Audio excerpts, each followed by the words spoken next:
Welcome to She Sells Radio. First of all, I just want to give a brief hello. It is episode 250 of the podcast. I'm pretty darn excited about that. And I will say, since we rolled out daily podcasts, you get to that number relatively fast. It kind of snuck up on me. Wow.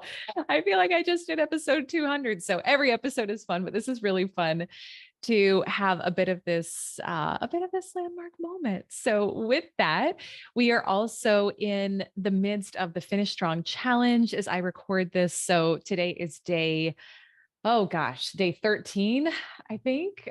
This is Elise not checking all her details before she records. I'm just getting excited about the topic. Yeah, it's day 13 of the Finish Strong Challenge. Today is all about your health. Now, here's what I want to say going into this. I want you to be really open-minded as I talk. I know typically on this podcast, we are talking about all things sales, financial abundance, career success, and what I have really learned to value in my own life is how I feel in all areas. And maybe it's just that I'm getting older. Who knows? It could be a number of things. It could be, now as a mom, there's a lot that shifted for me there too. But all the money in the world does not matter if you do not feel good. And today I'm going to be sharing some of my own personal journey in this area. I may not say anything that's groundbreaking that you haven't heard before, but that's why I want you to be open-minded to there is something right now that would help you feel better and would help you feel healthier, whether that's from a physical health standpoint, which is probably more of what we're going to talk about today. But also it could be your mental health. It could be your emotional health. Side note, I don't know why this is coming to mind.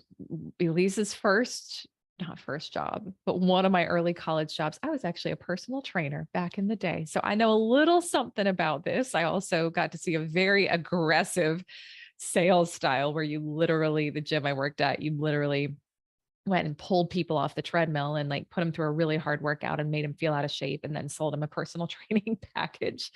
You can see where some of the inspiration for the teaching a different way of selling comes from. Like I connect the dots and see how that all came together. That's another story for another time. But all of that to say, I've definitely had my own journey with health. I see my clients have a journey with it as well. And oftentimes when women come into our programs in our community, it is for the goal of, I want to grow my revenue or my income to this level. I want to learn a different way to sell. But then as we start working together and really digging under the hood, I am always asking my clients too, like, how are you feeling? How are you doing? How is life overall? And whether it's a client comes in with an ongoing health issue that's been happening for years, or a client comes in with like excess weight that doesn't feel good on her that she's carrying, or she's just not taking the time to like treat her body well and cook beautiful meals for herself, whatever it is, I find that there's a huge improvements that get to be made across all spectrums of life, not just on the financial piece. And I wanted to include this in this challenge because oftentimes January 1st is when people are really thinking about this. But one of my promises to you with this challenge is to, if you will take it and take it seriously, help you get results now that you thought were going to be next year results. And part of that is, what would it look like for you to focus on your health now instead of saying it's the holidays, I'm going to just wait until January. So how you feel is incredibly important. We have to remember everything that we are going for, whatever goal you're going for, it's actually because of how you think you're going to feel when you have it. And I know in our culture, and especially when I think back to kind of my journey in my 20s through corporate and a lot of the companies I worked with, it was like there was zero regard for someone's health, for their physical health, for their mental health, for their emotional health. Now, I think we've come a long way as a society. And I also think there's still a very long way to go in terms of, if you're working on a team or working for someone else, feeling empowered to focus on your health. feeling empowered to say, I need to shut down for the day, feeling empowered to say, I need to take some time off to get some doctor's appointments booked. I had a team member say that recently, and it was like, yes, take care of yourself, like focus on that. That's important. And so again, I want you to be thinking health in terms of all areas. I had Amanda Holmes on the podcast a little while back. I don't know if you heard that episode. She's the daughter of Chet Holmes and just a really incredible woman. But she was sharing on the show that in 2022, mental health is the number one thing that people are investing in for themselves. And I'm so glad because it's so important, right? So kind of pick one area. Is it my mental health? Is it my emotional health? Is it my physical health? And this is what we're going to be focusing on today. And for me, I'm not going to go deep in my journey here, but I spent the first couple decades of my life really not taking good care of myself. I mean, first of all, just growing up in the 80s when there wasn't as much awareness of health, right? And my mom's an excellent cook. Like her cooking is delicious. It's like next level. And then we were also growing up in an era where there's a lot of prepackaged food and things that now I'm like, oh my gosh, I can't believe how much I ate of that growing up. And I kind of carried that with me into my 20s. And no wonder I didn't feel good for most of the time, but I didn't know it was because I just had so much toxicity in my body and so many fake substances in my body too, because people just weren't as aware back then. But that was a huge struggle of mine for years around energy levels and not feeling healthy. And then, of course, if you know my story, you know, there was eating disorder and a lot of like body dysmorphia. And it's been a real journey to get to the point in my life where I love myself and my body so much that I really care deeply about what I put in it and making sure that I'm taking great care of myself and my family. Now, I still get to do plenty of work in the body love department, right? Well, I'd love to think maybe I'll be complete there someday. I don't know. We'll see. But I care about myself and I value myself enough that I care deeply about what I put inside my body. So all of that to be said, even just in the past couple of weeks, this is something that's been on my mind so much. It could be the pregnancy and things just feeling different than they did before. It's a little harder to walk around. I can't do the workouts that I used to do the same way. And I told Jason a little while back, I was like, we got to make some changes because my future self is not going to be grateful for me not working out right now or not feeling good. So we got a Vitamix, we got a treadmill. We're doing more home cooking. We're getting creative with that. And were they investments? Yes. Is it a bit more time for me to invest time cooking healthfully for the family every night? Yes. Do we feel good? And is it worth it? Yes, absolutely. So what I want you to look at in your own life is on a scale of 1 to 10, how do you feel every day?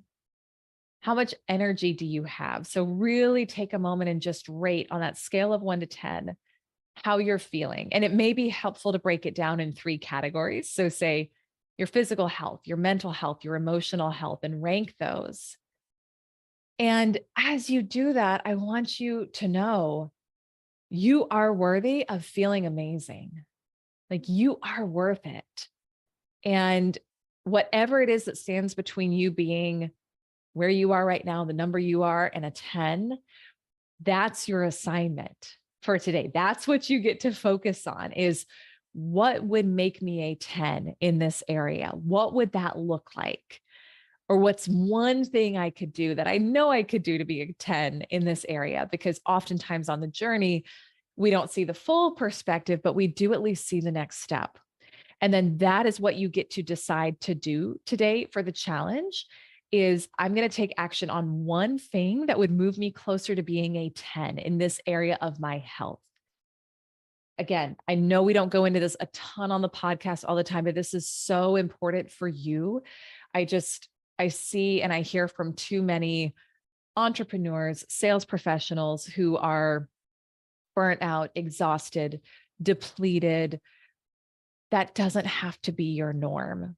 Whatever level of that feeling normal for you right now in your life, whatever that is, that does not have to be your norm. And this is truly an act of self-care and self-love to say, I'm worth it. So what do you need to do? Maybe it's something along the lines of what I did recently. Maybe you're like, you know what? I'm going to invest in that $600 blender. Like, where does this stuff come from? Right. But it's so worth it. Here's what I will say. It is so worth it. I looked at it myself a while and I was like, oh, I don't know that. I mean, I love investing in myself. I love investing in the right things. And there was still something in my mind that was like, oh, is it really? I should have Vitamix sponsor this episode. They're not sponsoring it, by the way, but yes, it is worth it. Do you need to sign up for an online fitness membership? Do you need to get more support at home so you can get some things off your plate and help your mental emotional health? Do you need to sign up with a coach or therapist? Like, what is it that's going to get you to that 10? And make that decision now, even if it's telling family, hey, I'm going to be in charge of cooking some healthy sides for Thanksgiving dinner, for our meal. If you're, if you're listening to this in the States, what do you need to do to take care of yourself now so that in January, that's the whole theme of this challenge, right? January, you're going to look back and say, oh my gosh, I'm so proud of myself.